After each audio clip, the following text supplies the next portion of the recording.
Hello and welcome back to the second day of the 2024 World Wheelchair Rugby Paralympic Qualification Tournament here at the NZ CIS, the New Zealand campus of innovation and sport just outside Wellington. I say welcome back because I'm sure you have been watching throughout the day and you will no doubt have seen Germany defeat Switzerland 57-50. You will have cried if you're a Kiwi or sambered if you are Brazilian when Brazil defeated New Zealand 53-46, and that put an end to the qualification hopes of the hosts. And you will have seen Australia defeat Colombia 55-44. So Brazil seeing off New Zealand, that gives them a win in Group B, and it's Group B action that we are going to be concentrating on here with the Netherlands versus Canada. The Netherlands obviously in orange and the Canadians in red and black. I'm Drew Lilly. Alongside me I have Dave Mengen, who has forgotten more about North American wheelchair rugby than most of us will ever know. It's a pretty good squad that the Canadians have brought down here, and they've got lots of options. Yeah, they're very balanced. They have lots of lines that they can run. You know, never certain which line they're going to start. It always depends on the matchups. So it'll be interesting to see how they come out here. The last time I saw the Netherlands was at the European B Championships last year, or a year and a half ago. And they pretty much ran the table with everybody. So it'll be interesting to see. They've had a great day yesterday. They won their game, and Canada obviously won their game, so both teams undefeated. The Netherlands, who saw off New Zealand in their opening match, they had a game plan and they stuck to it. They did a lot of key attack, the New Zealanders key defence, and they managed to pick them off, did the Netherlands. The Netherlands saying that they're struggling a little bit without Emilio Moos, who couldn't make it to this tournament, and also Arne van Egmond. They were at the Euros, that was just under a year ago, where the Netherlands managed to make it through to the 5th and 6th place playoff. Here they are, the team in orange. Incredibly confident, and we spoke to the coaches of both teams before this match started just a few moments ago. So Neil, big game against the Netherlands, both unbeaten teams after yesterday. How do you guys prepare for a game where you haven't played them recently? I think we just stick to our game plan. You know, we're coming in as favourites, but we have a lot of experience. They have a lot of new players that just got classed in. So we just keep with our game plan, and we come out with a very hot defence. We saw Zach get a good rest yesterday. Are you expecting that sort of thing to happen again? Hopefully, but you know, we'll use our top line when we need to. You know, Zach's an incredible athlete, but you know, we also have a very balanced team. Different ways to attack, different ways to defend. So yeah, maybe you'll see a lot of Zach, maybe you won't. But either way, you're going to have our top lines shifting with our balanced line. Perfect. All the best out there, and good luck. All right. Thank you. Neil McDougall of Canada, and there he is. Should be concentrating on the match, not on his phone, but maybe he's telling everyone which streams to watch this on. Back over in Canada. And we had a quick chat as well to one of the Netherlands backroom staff. So big win yesterday against New Zealand. How's the team feeling after that? Yeah, we were very happy after this game, yes. Today you're up against a real top opponent.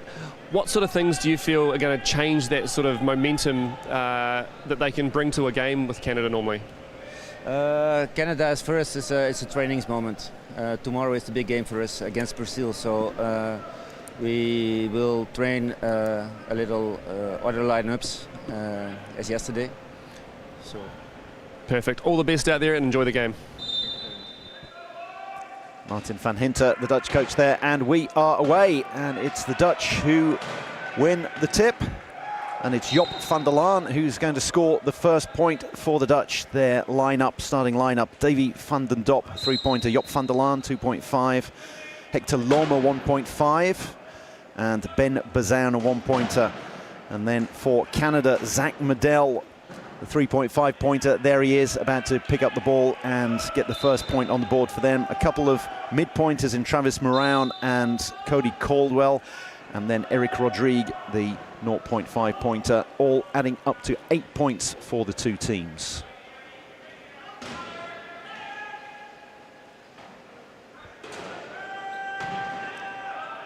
Van den Dop going this way and that. Over to Van der Laan.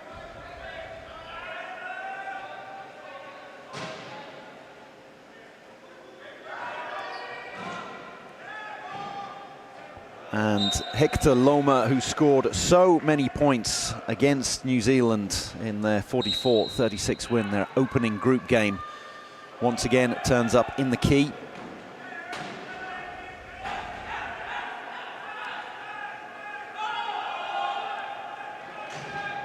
Medell's always going to be the outlet for the Canadians.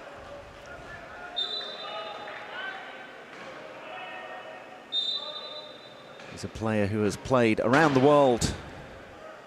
Powerful push. He's a gun for hire and has played in a number of championships all around the world.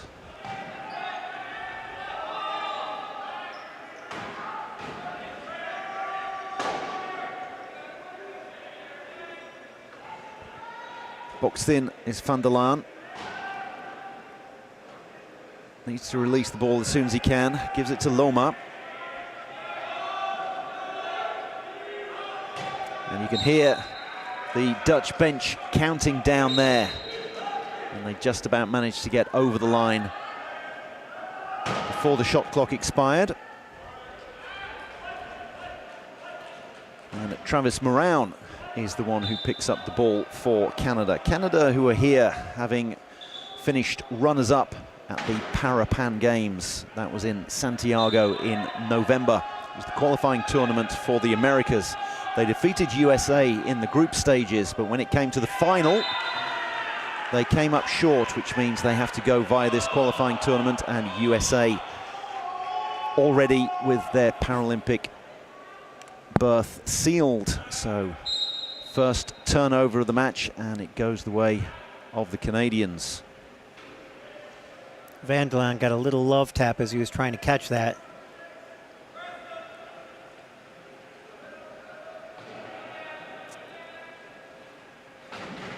Medell looking to find his way through and instead just pops it over the top, and it's Cody Caldwell. And that's the first break of service, if you will. The first point scored from a turnover. So advantage Canada.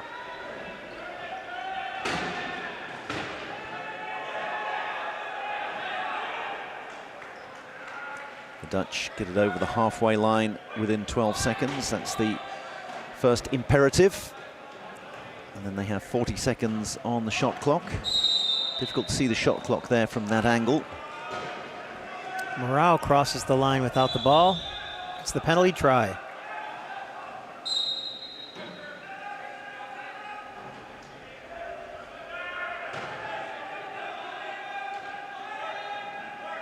Inbound is from Medell, and he's trying to spring out of the trap that the Dutch have set for him, and he does so.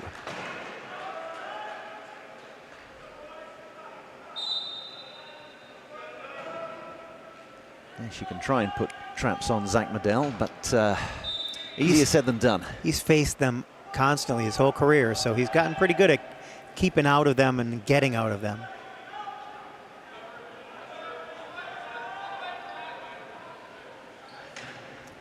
Dutch bringing the ball forward. Van den Dop over the top. And that was Ben Bazoun picking that one up.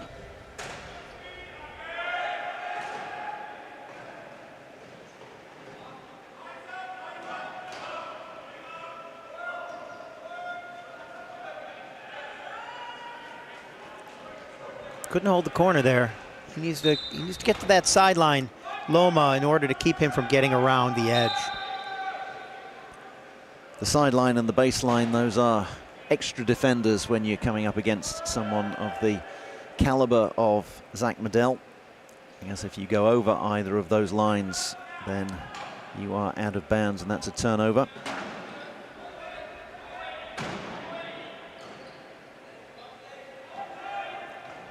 Van der Laan bouncing the ball. You have to bounce once every 10 seconds.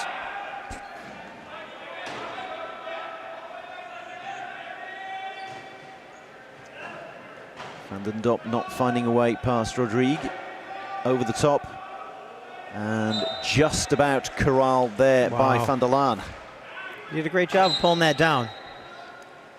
You have to be in control of the ball before your wheels go over the line, and that was just about the case. Now 10 seconds to inbound.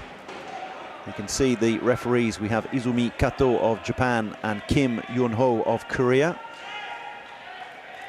See the referees counting down to tell the players exactly how long they've got. Then we have Peter Haynes of Australia. She's going to start counting the seconds out now, but Hector Loma only needs a couple of seconds before inbounding.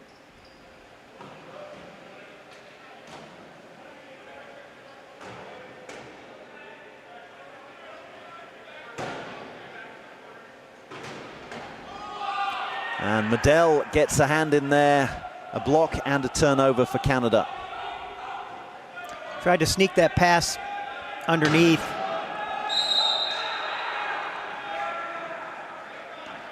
But able to force a timeout. So Canada gets a turnover, but then a timeout called. You can see the scoreboard there. It says Netherlands 6, Canada 7. Then you've got 4-2 and 3-2 now. So two different types of timeouts. The floor timeout that they're using now, you can use that to get out of a trouble situation. They only last 30 seconds, but the coach's timeout is a minute, and those can only be used in a dead ball. So Canada now down to 3-2, having taken one of their 30-second timeouts. Medel taking a good run at them. Bazoun blocking him at the moment. See Whitehead working on the other corner. And now he's stuck in the middle. We have 4 in the key. That's my guess. Yeah, so 4 in the key. You can only have 3 defenders in that white box at any one time. And when a 4th player goes in, he goes and sits on the sideline for either a minute or until the opposing team scores. And that is the fate of Job van der Laan. There he is, number 8.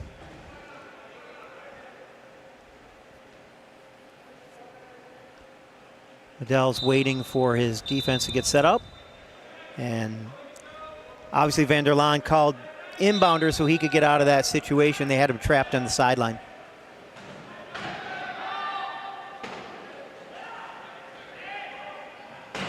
Punch pass. Did not get where it was going. It was more in hope than expectation, that one.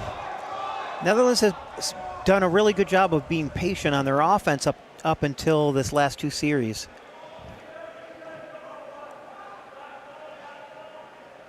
I think they're going to have to be very patient today. They're up against a team that is favourite to win their group, favourite to make it all the way through to the finals. You've got Canada, who are disappointed not to defeat USA at the Parapan Games. That was America's qualifying. And then in the other group you have Australia, who were upset not to have got past Japan at the Oceania-Asia qualifying. Those are the 2 absolute favourites of the tournament, and things coming a little bit unravelled for the Dutch. That's another turnover against them.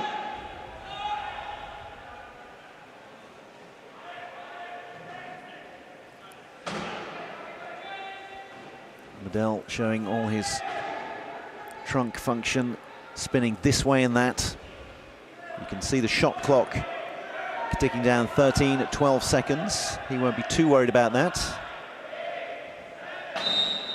because he knows he can find a way in. Hirschfield had that corner pretty well, and it gave him an opportunity to get in there between the cone and Trevor Hirschfield's chair. Number 10 for Canada. I thought the key was strong there, though, for the Netherlands. They were doing a good job of keeping Medel out. If they can keep that up, that'll be good for them. The big matchup for the Netherlands, their not realistically expecting to trouble the Canadians too much here. Maybe going to keep their powder dry for their third and final group match against Brazil, and the winner of that match will make it through to the semi-finals. And that's the key here. They got to get to that round. If you don't get within in that top bracket, there's no chance for you to earn that ticket to Paris. That's right, 3 tickets up for grabs. So 3 of the 4 semi-finalists are going to make it through. So that's the 2 finalists and then the winner of the 3rd and 4th place match. Although that trip to the Paralympics is a tough bill. You've got to face the U.S., Japan, Great Britain, France, Denmark. No slouches in that group. Those are the 5 teams that have qualified already, and another 3 berths up for grabs.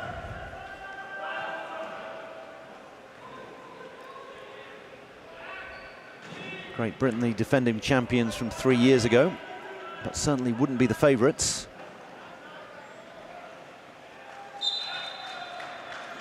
I don't think they were the favorites then either, but they weren't, were they they? did the job. That they, you know, for a team, you know, you look back at, they not only had they not won a medal before in either a World Championship or a Paralympics, but they'd lost their funding after Brazil because they didn't qualify in the medal rounds. So to come back like that is very impressive. It shows a lot of perseverance and a lot of work by the players and the staff in order to keep the team going and keep it at a high level so that they were able to compete and win. Great Britain, who qualified at the Euros, that was in March last year. They lost in the final, though, to France, who had already qualified as the host nation, but obviously on home soil. It was in Cardiff. They wanted to get the victory there. Now another turnover against the Dutch, from Van den Dop to Van der Laan, and Van der Laan couldn't quite get that pass into his grasp. And Medel races down the other end.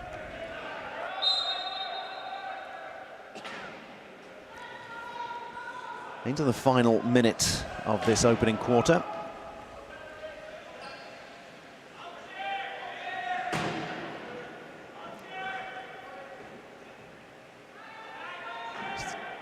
Part of a quarter where you start looking at when you want to score. I think for the Dutch, they're 5 points adrift. The most important thing for them is to just try to get a point on the board. And keep Canada from getting one on there as well. And even if, you know, as their coach said earlier, that this is more working toward that next game, they need to practice that good habit of working the clock and getting that last try so that they can do it when it really matters to them. Not that it doesn't matter now. So Mike Whitehead in the penalty box, number 8 for Canada. I did not get to see his offense.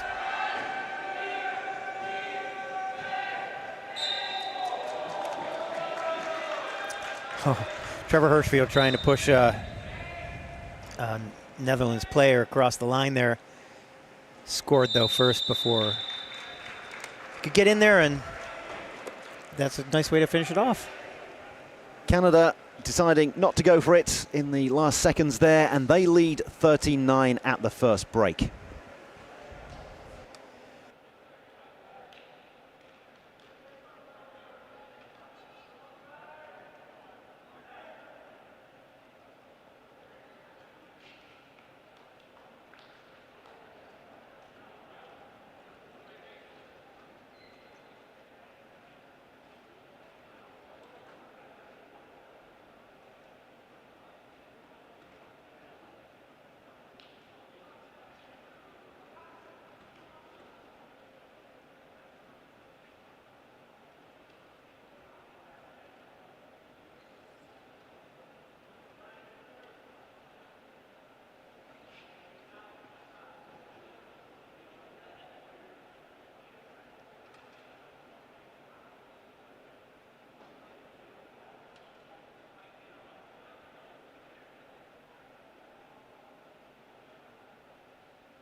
back for the second quarter of this group match.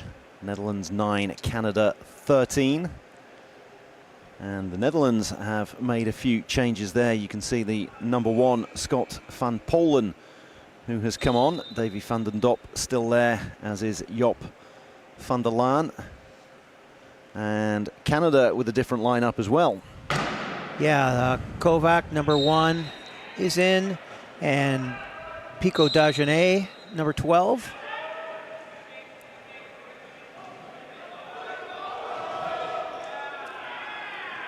Kovac, the unmistakable one there with the glasses, just looking to, well, shepherd that loose ball. 2.5 pointer.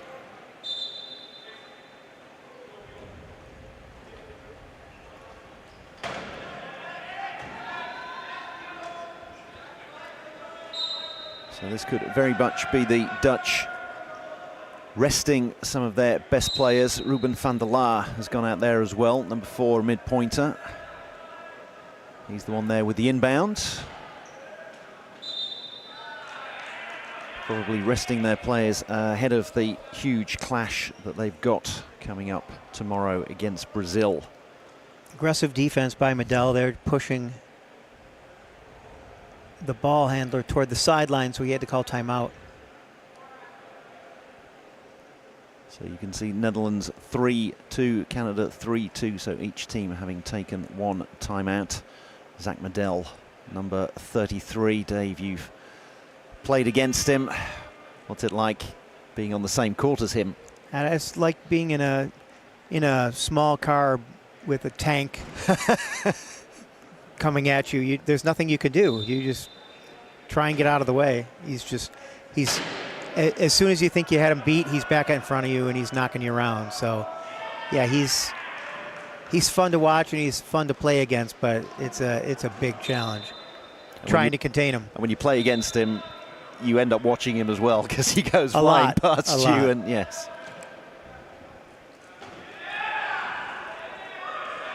Tough there for Van den Dop. He was hemmed in and ended up throwing out a very loose pass. Kovac spinning as he gets hit from behind trying to catch that pass. Ended up crossing the line, and you cannot cross the active goal line if you don't have the ball. It doesn't matter what team you're on, it's a penalty. Although this time, instead of going in the box, it's turnover because it was the team that had the ball that crossed that line. When I say active goal line, it's the one that's the goal line of the team in possession of the ball. So the other one is just a out of bounds line, so you can cross it without penalty. A coach's timeout has been taken by Martin van Hinter.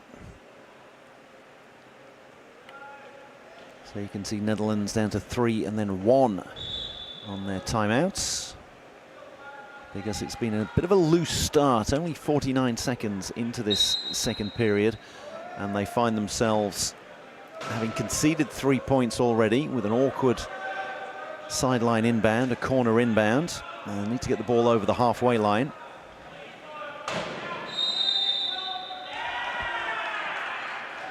And that was not what they managed to do. So 12 seconds elapsing and the Dutch not getting the ball into the front court. It's like Dagenet has a wheel issue, or oh, they're taping up his hand. Now, talking about the wheels, yesterday, Dave, you and I were watching the Netherlands in action against New Zealand, and you commented on how good their wheels and their chairs were looking. And I was forgetting the fact that their captain, Reda Houam, he seems to be a non-playing captain at the moment. He's on the sidelines. He is actually their chair supplier, their equipment supplier, and he was telling me that they have an absolutely wonderful mechanic who has got everything looking absolutely spick and span. He's got a lot of new parts sent down here to be able to work on the chairs while the tournament is going on. He was, Reda was also telling me that in the Netherlands they're not allowed to use any glue on their chairs at all. So it means that their chairs look incredibly clean. There's no there's no grease, gunk, whatever coming out of the chairs. Well, that pine tar that they put on their hands, the low point players put it on their hands to give them some grip on those wheels because they can't grab it. And it gets all over everything. If you notice the front of a chair like Zach Medell's chair will have that black on there. He doesn't use it, but it gets off the low point chairs onto his chair, and it actually creates friction. So the fact that their chairs are cleaned up of that gunk means that they'll slip through a little better because they don't have the extra friction of that tacky glue on the front of their chair.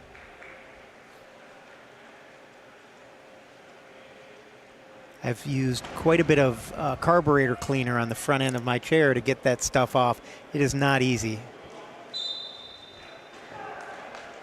Well, apparently it's banned in gymnasiums in the Netherlands, in halls, and also the fact that their tires as well, leaving black marks on the floors of gymnasiums. They get in trouble for that, so they're looking for their tire supplier hopefully to give them orange tracks, which would be great for the Oranje.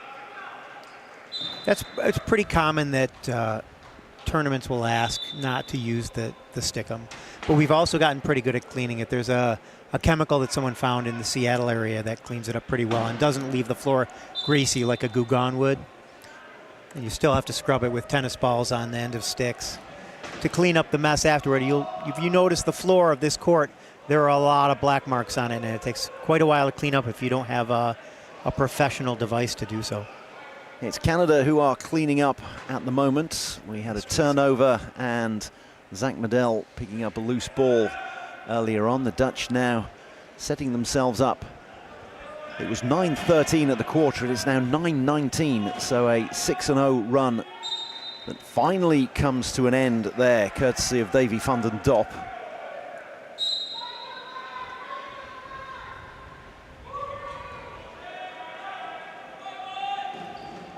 Medell, clean pair of wheels and a great block there by Rio Kovac.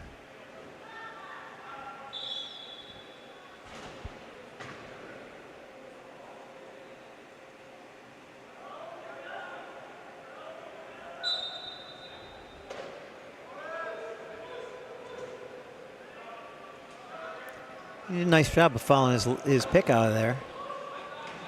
I thought for sure he was trapped.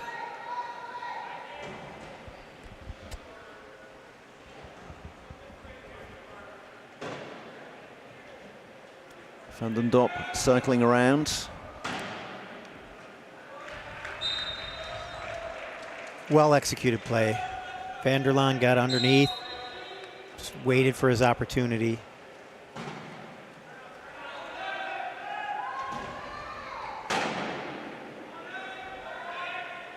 Medell works his way through. You think you're in front of him enough to stop him, and then he just bashes through.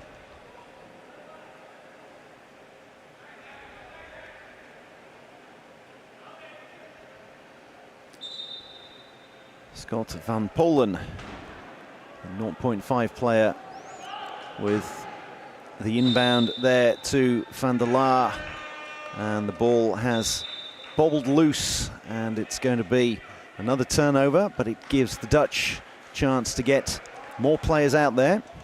Ressel Karabalut is their 3.5 pointer. He's been classified up when he played at the Euros in May of last year. He was 3.0, and now he's up to 3.5, and classification is an ongoing thing in this sport. It certainly is, and you know, it's a challenge when your classification keeps changing, because not only if you've been classified the same for a period of time, they'll call you permanent, meaning that it's not that you can't be reclassed, but they're not compelled to reclass you. But if your class changes, then they have to start that whole process over again. And it's frustrating when you come to a tournament like this and you have lines set up, and that guy now can't play in the lines that he plays. Yes, you're allowed 8 points on the court at any one time unless you have a female player, which allows you an extra 0.5. Neither of these squads have any women in them.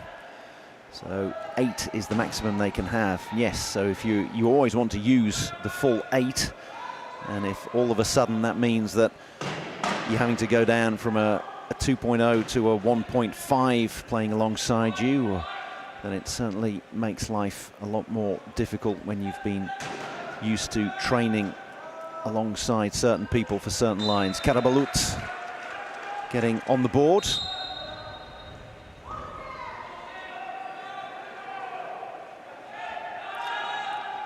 And Canada now running a much different lineup. Kovac staying on, but we've had plenty of changes elsewhere. Matt Debley is out there, number 31. Anthony Letourneau.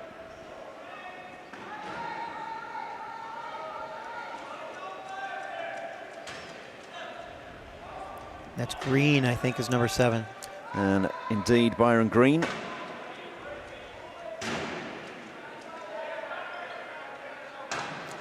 Karabalut showing all the function that he has.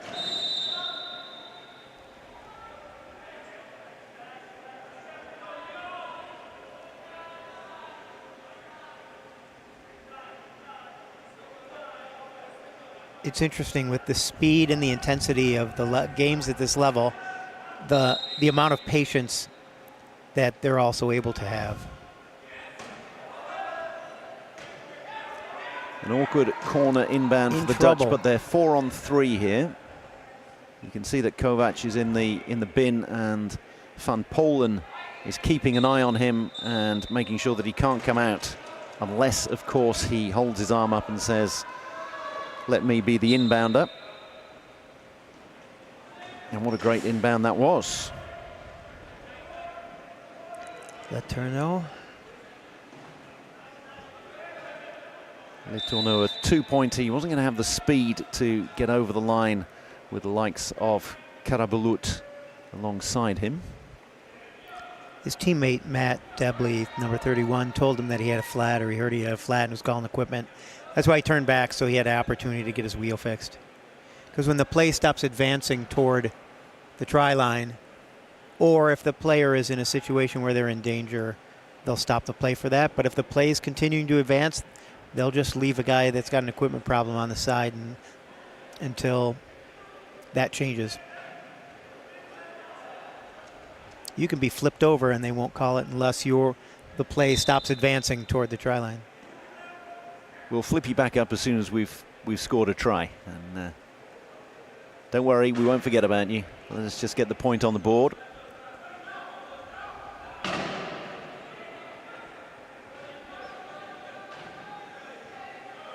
Good key defense again from the Dutch. Letourneau has to come out so he doesn't get 10 in the key. As an offensive player, you can only be inside that white box for 10 seconds before you need to come out. And on defense, you can only have 3 in there at any one time. He had the corner sealed up, but he knew he was running out of time, so he had to come back out.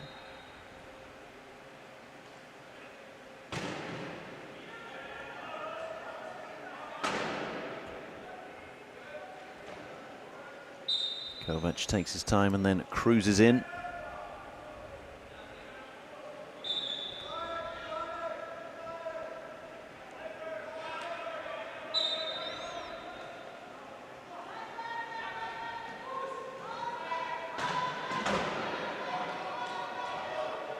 Awkward moves there from Faloni, who's come out for the Netherlands, the number 10.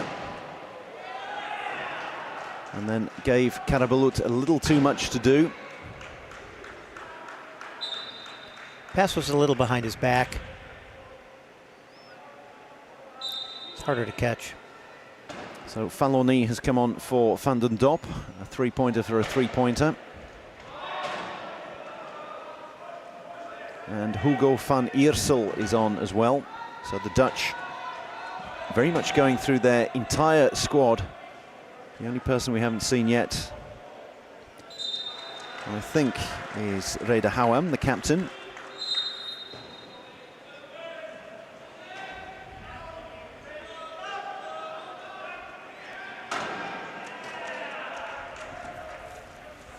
So both teams very much running through their their entire squads as Matt Debley goes over. Matt, a teammate of yours? Yes, we both play for University of Michigan Adaptive Sports and Fitness. We are, in fact, the day after I get home from New Zealand, I have to go to Las Vegas to play in the semifinals. You poor thing. I'm going to be wiped out. You will be. We get home we land at 11:30 at night, and I don't know what time my flight is the next day, but it's going to be a long one.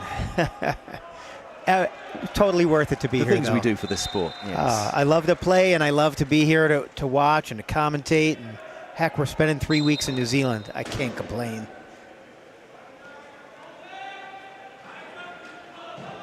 Here with my wife Chelsea and my son Elliot. Elliot, who loves to play rugby, but he's 9 years old, and he doesn't use a wheelchair, so he's very disappointed that he can't play.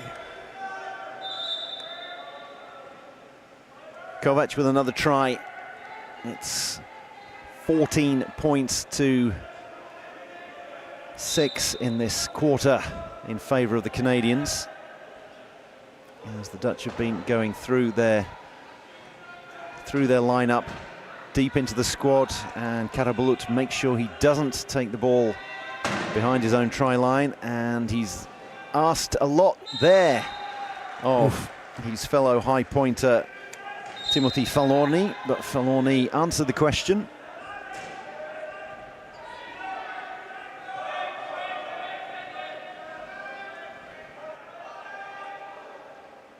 Letourneau fires it forward,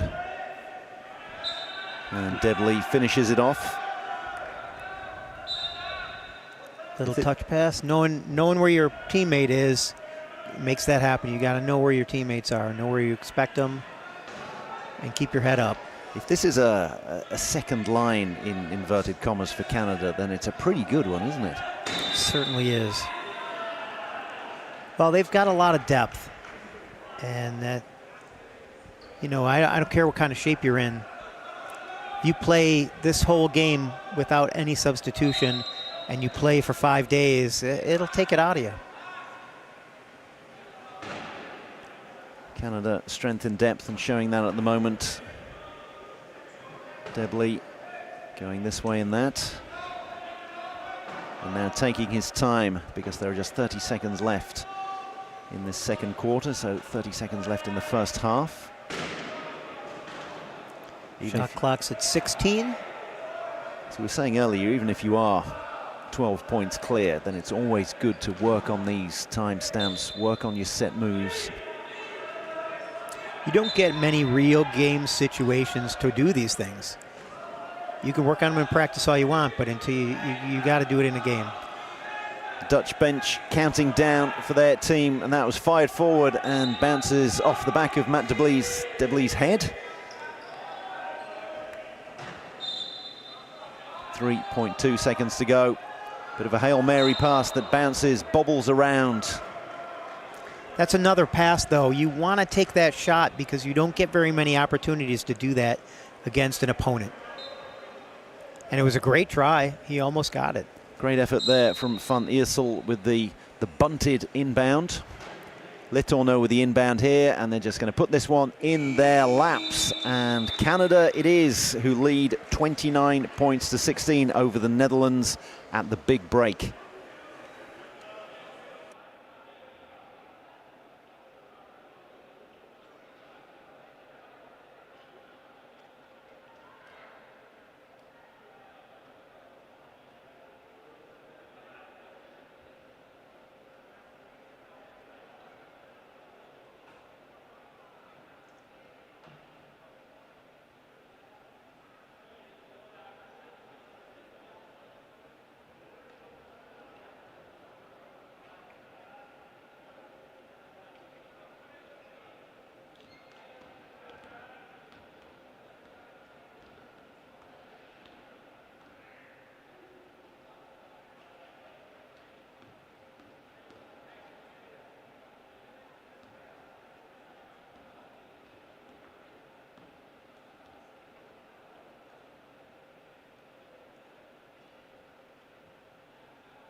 Here we are back at the New Zealand campus of innovation and sport, the NZCIS. It's day 2 of the 2024 World Wheelchair Rugby Paralympic qualification tournament, and it's the final match of the day. And at half-time, Canada lead the Netherlands 29 points to 16. This is Group B action. It also features New Zealand, but New Zealand, the hosts, with 2 defeats already, so their chances of making the semi-finals have been extinguished unless there is an absolutely huge comeback here from the Netherlands, and then a lot of very strange results. Can't quite see that happening. We're underway now in the second period. Timothy Falorni there, getting the first point on the board for the Netherlands. And Zach Medell is back out for Canada. Canada very much expected to top this group. And with someone like Zach Medell in your squad, you're always going to be one of the favourites for the tournament. Great low point play too on the Canadian team. A lot of experience in very big games and big tournaments. Dagenet and Hirschfield, who are out there, both have quite a bit of experience. Low pointers and co-captains. And Ewert now number 30. This is his first action today. Says this is his first international tournament. He played well yesterday. Joel Ewert, the number 30. A 2.5 pointer. So 3.5 Medell, 2.5 Ewert, and then a couple of 1-pointers, Hirschfield and Dagenet. And that makes it 8 points.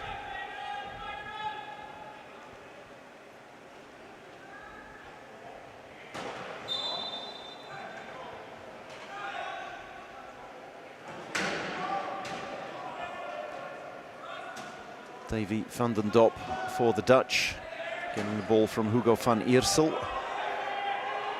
He's going to have to launch a big one or call a timeout. Probably the better decision of the two. So timeout called.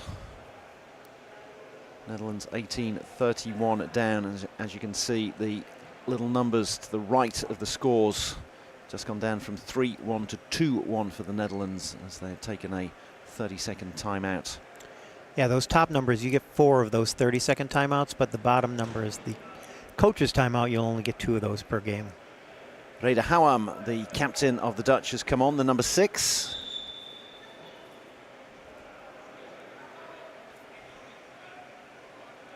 Captain and equipment supplier. He's also come back from a battle with cancer. He has indeed. He has which indeed. is amazing, and of course I'm really happy for him.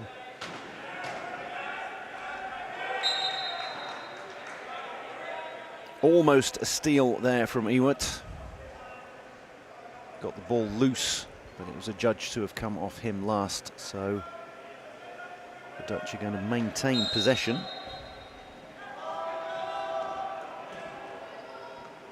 Many strings to his bow, Reda Houwam. He's also a good commentator. I have not heard him yet. He commentated at the Euros last May and gave me many a good insight.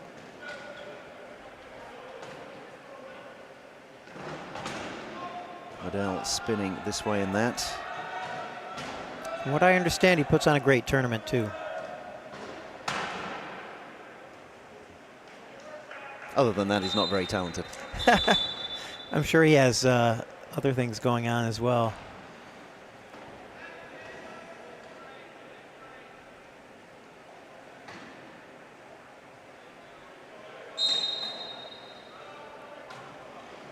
There are so many athletes that you know, this being their passion, they still have careers and families, or they're, you know, getting a master's degree. To play at this level is already so hard, to constantly be working out and eating right, and, you know, being on a schedule that allows you to do this and still have a life outside of rugby. Zach Medell, though, he is a gun for hire around the world. Played for many different teams in many championships.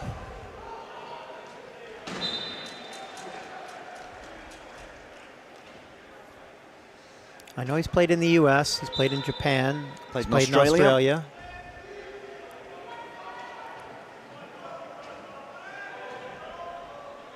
Well, and I know that Canada is keen on their players playing other places when they can.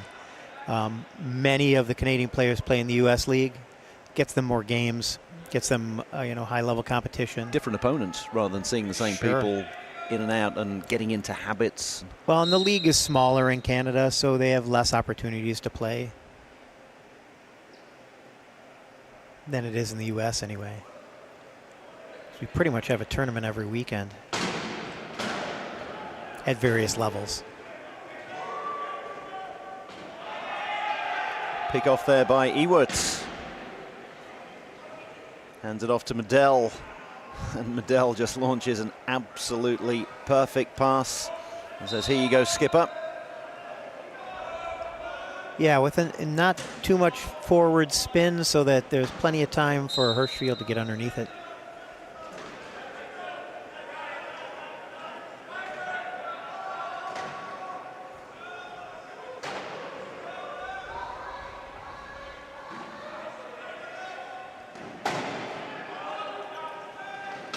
Medell played in the Australian Championship 2 years ago. Guested for Queensland. Last year it was Stu Robinson, the 3.5 pointer from Team GB, who went down and played for Victoria. And this year, Perth, the Western Australia team, is going to have Jonathan Hivernat, the French captain, a three-pointer. I'm going to say arguably one of the best, well, he's definitely one of the best three-pointers in the world. Absolutely. Probably between him and your teammate Chuck Aoki to say who's the best three-pointer in the world. And Chuck and I and Matt lost in the championship last year to his teammate. Sebastian Verdun. Yes, Verdun. There we go. They're speaking of another good three-pointer. Yep. Oh, such a great game too. Disappointing to come out on the sad end of it, but it was an amazing final. Right down to the wire. This one not quite down to the wire. Canada leading 36-20.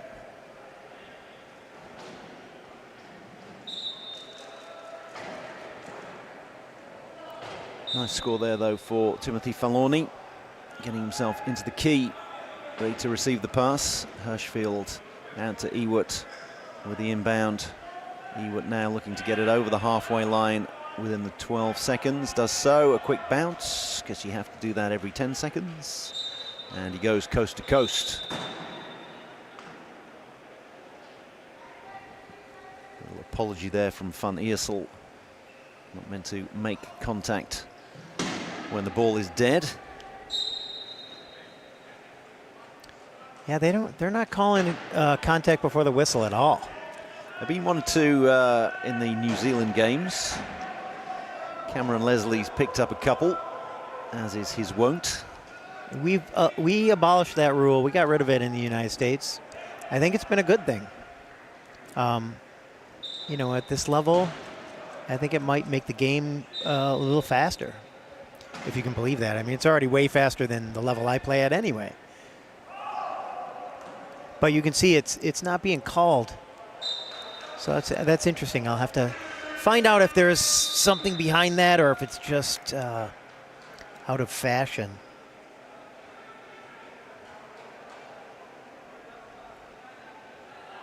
So you're all for a bit of unnecessary contact and a bit of You know, roughing. at first I was against it. I thought that it was going to let the low pointers get in and just tie me up. But I found that there are advantages and disadvantages both for them and for me.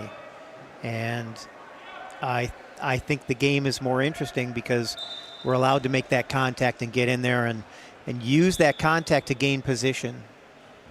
When before you just had, if somebody got there before you, You just had to work your way around him until that whistle came around. But if a guy's in my space and I just want to get there, I can just bash him and hopefully take it over. Or turn his chair while he's going somewhere. Get him out of my way.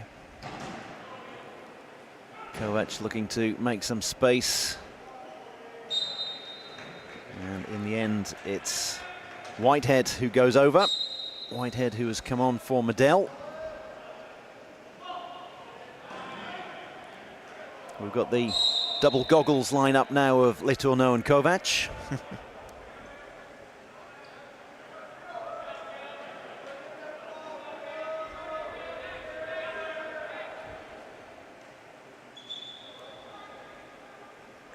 Letourneau putting his hand up there is indicating that he wants to be the inbounder so that the referee won't put the ball down.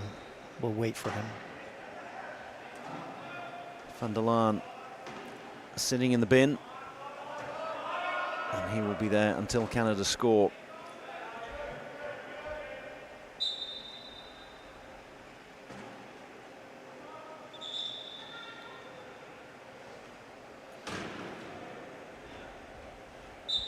And now out he comes. It's Van Iersel actually who's going to take the inbound.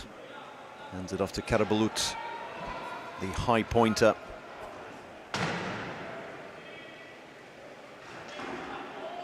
And a great fist in there from Whitehead, and that's a wonderful turnover. And then Kovac shows a clean pair of wheels. Turning defence into attack, a great interception there by Whitehead. Yeah, nice for him that that didn't go out of bounds. They were able to play it.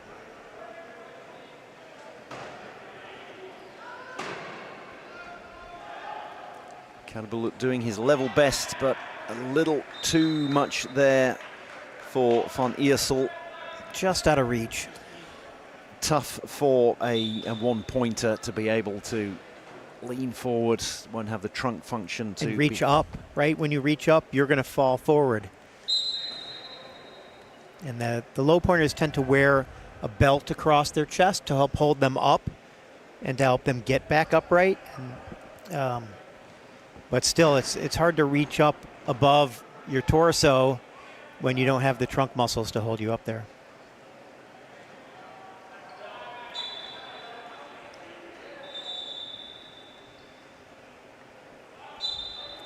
Kovac giving a good account of himself at the moment. Karabulut boxed in, but gets the ball away over the top. Big hit on Van der Laan. Well done that time by Van Iersel. Hands it off to Van der Laan. 15 seconds to go on the shot clock. And something's on the floor. He wants an equipment call. He was pointing it out, saying, hey, do something. Which is good because it gives them time to reset. Yeah, they were all piled up on the one side and they were trying to spread out, but they were doing it slowly. So the shot clock is reset. They're 18 points adrift, the Dutch, but they're still going to be looking to run their plays, score their points.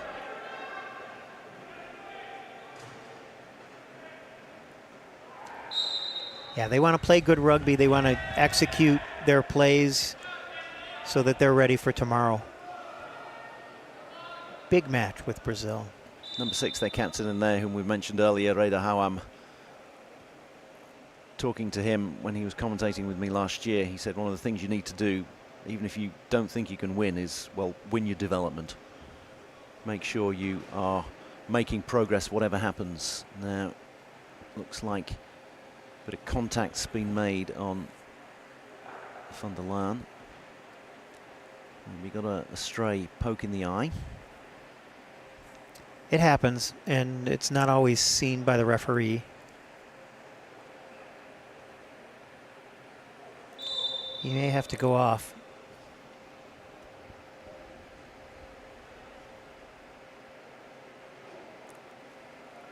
If he goes off, that means that line changes are going to have to occur. They don't have another 2.5 pointer, so They'll either have to play a little They bit brought short. in Vandelar. It's the nearest they can do for a like. He's a 2-pointer.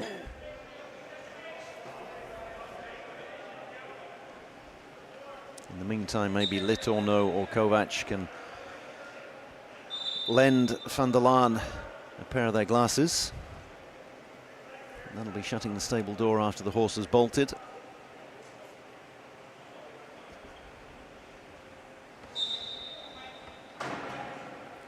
Van Iersel with the inbound. Good inbound it was to Karabulut. Kovac really, he's up for the fight in this third quarter. Over the top to Van der Laar. Van der Laar coming in a little bit cold. Wasn't expected to see action as quickly as he has done. Back out comes Hector Loma. There he is. Big grin on his face as always. Yeah, you can see he loves this sport. He's in it to the very end with a smile on his face. An excellent game against New Zealand in the opening group match. He's one of the standout players for the Dutch. Ben Bazoun has come back out as well, number 7. Karabulut staying out there, and Van der Laar.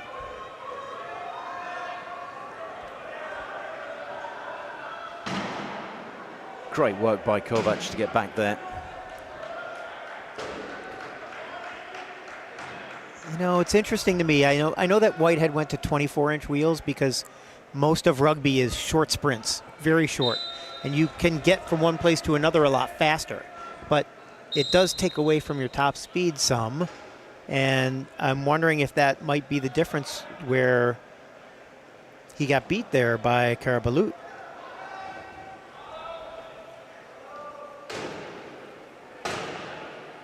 Because I've thought about going to 24s myself in order to get my start to stop quicker and my acceleration to top speed. Even though my top speed already isn't good, it wouldn't be lower. I feel like that side-to-side stuff is where you can really win. How much bigger are the regular wheels? 25 inches. Okay, so right. It's So, an inch, okay. half an inch on each side. Or it's the diameter, so. Yeah.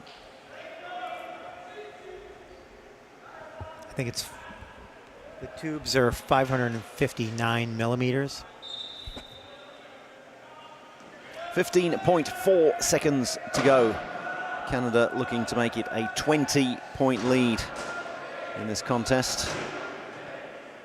Over the top, and Kovac is indeed going to make it a 20-point lead with 4.7 seconds to go. He's had a very good third quarter. Canada have had a very good third quarter. And that brings an end to that third quarter with Canada leading the Netherlands 44-24.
Back for the fourth and final quarter of this final match of day 2 at the 2024 World Wheelchair Rugby Paralympic Qualification Tournament just outside Wellington in New Zealand.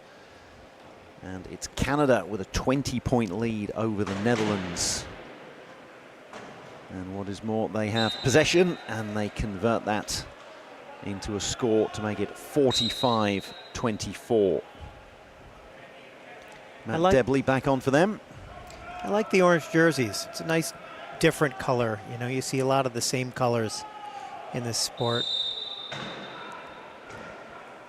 You can't have the Dutch playing in anything other than oranje, as it is known.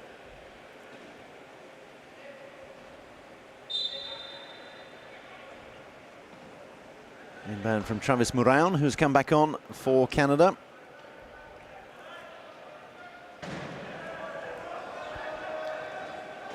Patrice Dagenet back out there as well. Yeah, so they can play Dagenet, who's a 1, with Debley, because he's a 3. Where if Medel was in this line, they would need a 0.5 opposite him to run the 2s. Which is what they did to begin with Eric Rodrigue.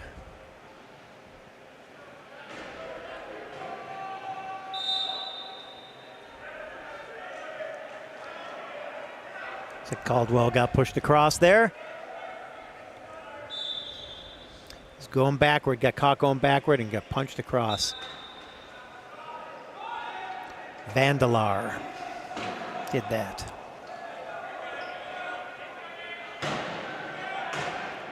Great wheels and pick up there by Debley.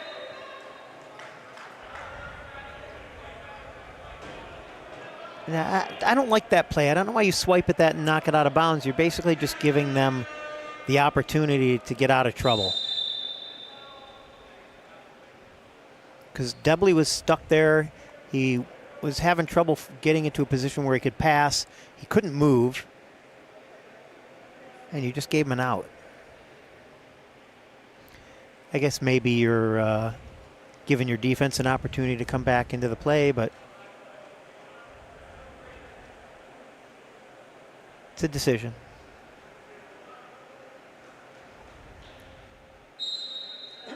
Canada 20 points up.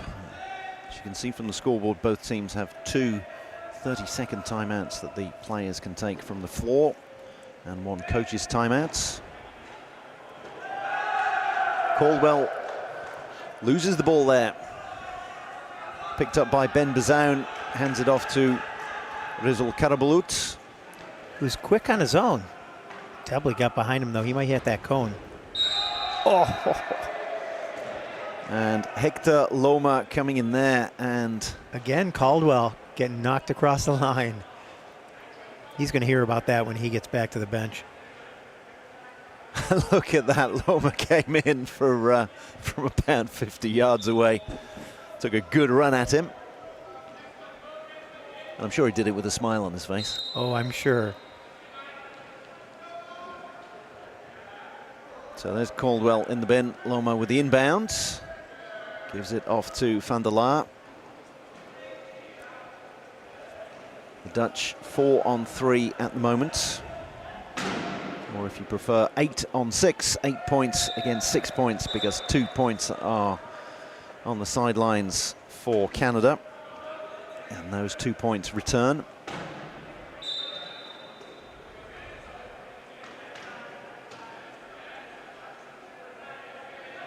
Ten seconds in which to inbound.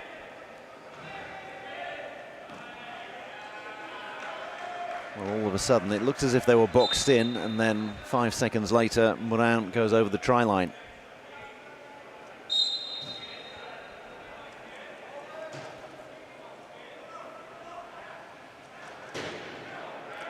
Karabulut needs to get it over the halfway line within 12 seconds. Bounces. There's a timeout called just in time there, because he wasn't going to get the ball over the halfway line within those 12 seconds. No, and even though the shot clock doesn't tell when those 12 expired, 12 have gone off the shot clock. So if it wasn't called soon, it was going to be called soon. Gives Martin, as it were, yes, obviously, yes. Martin van Hinter has a quick 30 seconds to have a word with his troops.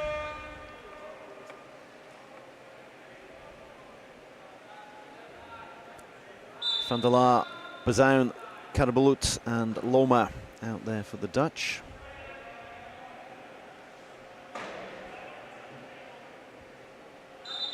Loma it is with the inbound.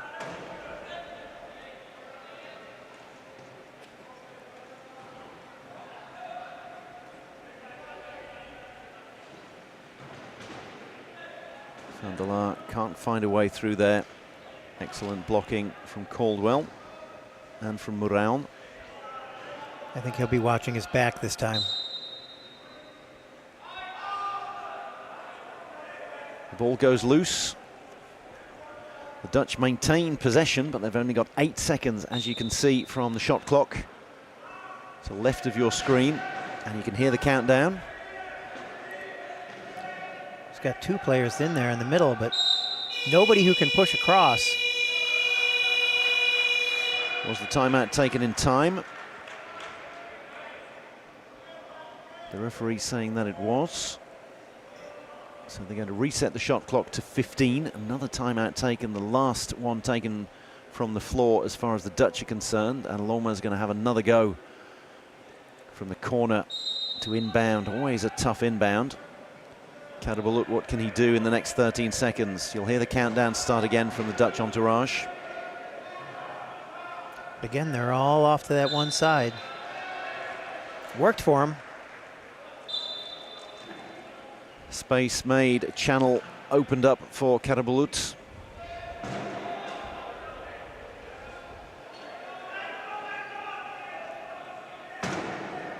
Mouraun hands off to Caldwell. Needs to get the ball over the halfway line. Back to Mouraun.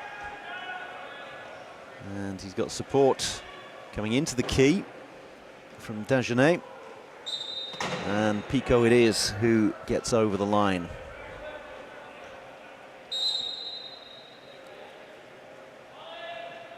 Made his international debut in 2011, did Dagenet. Plays for the Ottawa Stingers. Yeah, being from Detroit, I've played against most of these guys plenty of times. And I've had the opportunity to train with them, some of them in London too, in London, Ontario, which is great. You know, you get a bunch of Paralympians at your practice, you're going to learn a lot of stuff. And people would say, well, why aren't you better, Dave? I can't answer that question.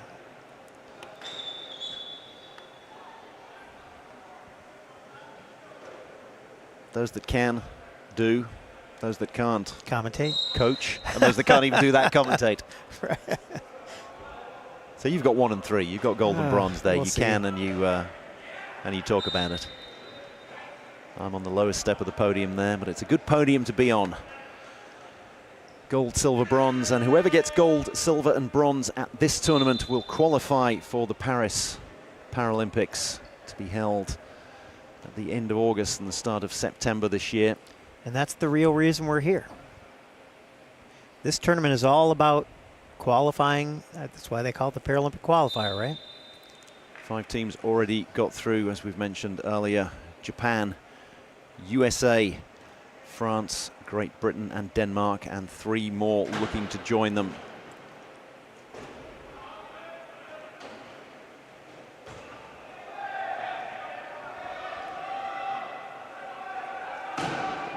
Canada managing to pick up the loose ball, and they will go again.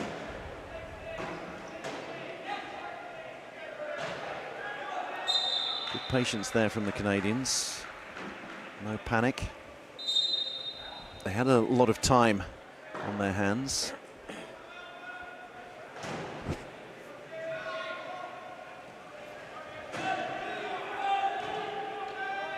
Van der Laar ended up being blocked there by Van Iersel. But they managed to get themselves loose. Now we have Van den Dop, who's come back on in place of Karabulut. It's hard to get mad when your low pointers get in your way because they do so much for you. You know, they're so helpful. Getting those picks. Brown having to go all the way around the back. Gets the ball over the halfway line and then way over the top. And that's a lovely pass to Cody Caldwell.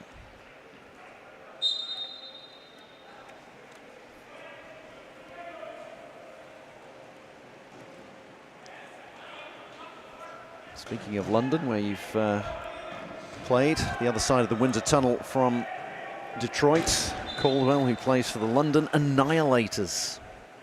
Played against them many times. Matt Debley plays for them as well. Travis Morau. A bunch of those guys have played with London. In fact, as Matt was coming up, we played against London's B squad many times in some great matchups. Overtime games, 1-point games. Yeah, a lot of fun. And then once in a while, they'll put together a scrimmage and we'll go play against them. A D1 game and then a D2 game, so everybody gets an opportunity. But some great competitive, fun games with no consequences, you know. Great training. But referees and clock and the whole thing, so it's very realistic. And bragging rights.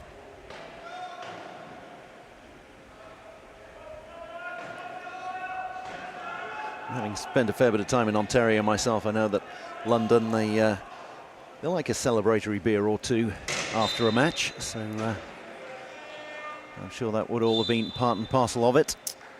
Yes, sir.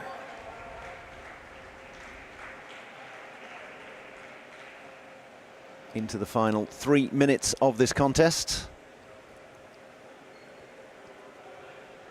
Garrett Hickling on the sideline there with Team Canada.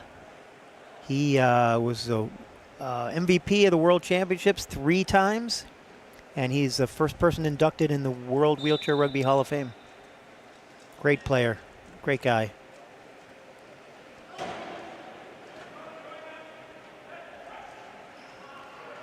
He's also with London.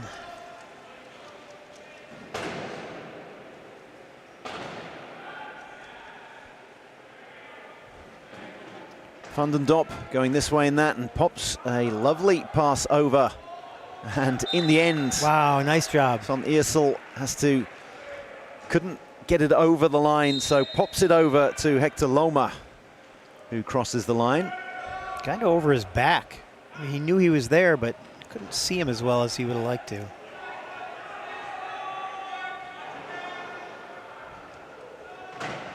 That's Debley going the long way round and feeds Ewart, the debutant at this tournament.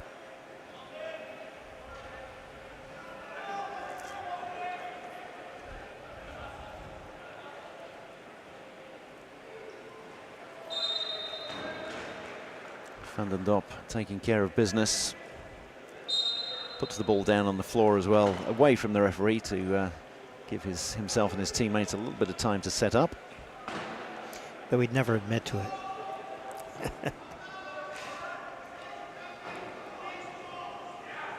Letourneau trying to get it over the halfway line in time, does so. Finds Debley.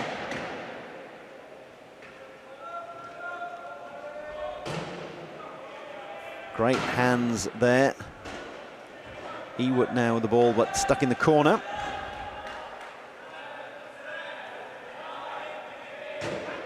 Countdown, and how about that? Beautifully popped over the top just before Debley was going to cross the line with his wheels. Yeah, you're going to measure that in centimeters. Into the last 90 seconds of this final match of day 2. Van der Laar going over for the Netherlands. They've been matching Canada point for point in this 4th quarter. Both teams, though, going deep onto their benches. Down goes Debley. Loma comes over to say, sorry about that, unintentional, and Debley's having absolutely none of it. Loma sees the funny side of everything.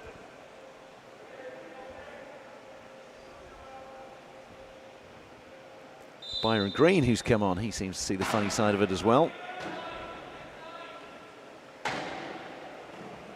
Green goes back to take care of Loma to make sure that he can't get out of the sin bin without calling for the inbound. Devley showing patience. Green comes up to help. And a loose pass. So Loma will stay in the bin because it's 1 minute or until your opponents score. So the Dutch with the inbound now, but 3 on 4. Huge pass bunted forward. Van der Laar is going to get to it and score 3 on 4. So that is winning your development. Absolutely. Loma still sitting in the bench, but he'll have a smile on his face, no doubt, because he's seen his teammates score 3 on 4. A little bit of frustration on the Canada bench at conceding. If they don't watch it, then Loma will have come out having served his minute. Not often you see that, particularly not in a team that is 19 points adrift. Well, it looks like they're purposely winding the clock down some. Maybe going to They're use okay their with him final sitting there. timeout. Yeah. Here comes that timeout with 16.1 seconds to go. Out comes Hector Loma. How about that? Not often you see a penalty and someone staying in the bin for the entire minute. No. But these are special circumstances. Canada 19 points clear and about to secure their semi-final berth and top spot in Group B. And over the top they go. Ewart gets another try in this, his debut tournament. A Hail Mary pass is bunted forward. Untouched, And so it will come back. Yes, so it was untouched, so the clock didn't have a chance to start.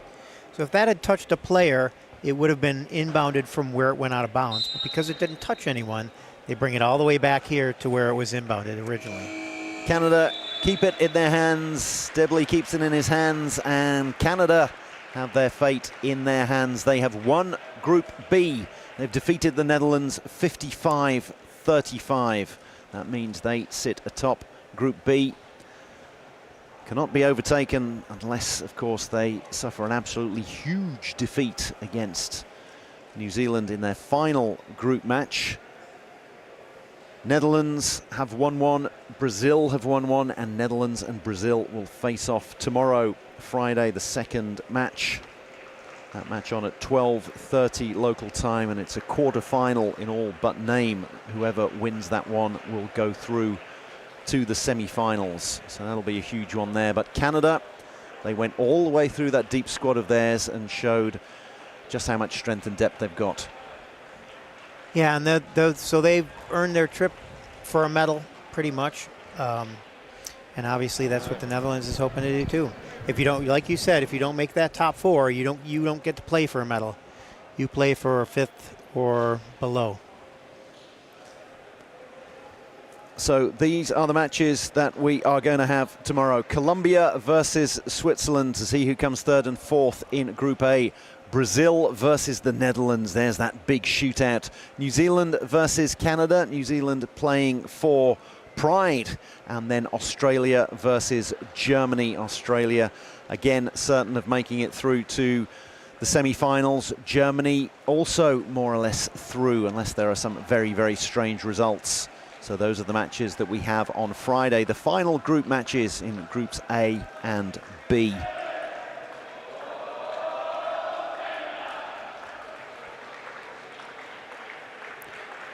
So we've got some fans here from the Netherlands. All of them wearing orange. And if they're not wearing orange, then they're waving orange. Oranje boven, up with the oranges, is the Dutch slogan. And they came out not on top today. But they certainly won their development, as they like to say. Yeah, and they put up a good fight early on, and I think they should be proud of how they performed so far. This.